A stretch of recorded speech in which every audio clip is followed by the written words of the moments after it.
भाइ अरे मैले तपाईँ मिल्ने फेरि एकातिर हावामा गर्छस्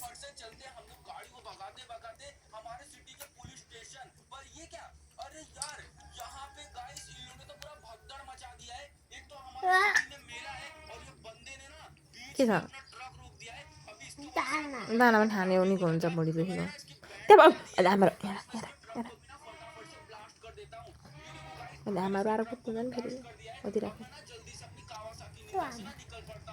परबाट आमा हुनुहुन्छ अघि त आमा आएको आउनु भएको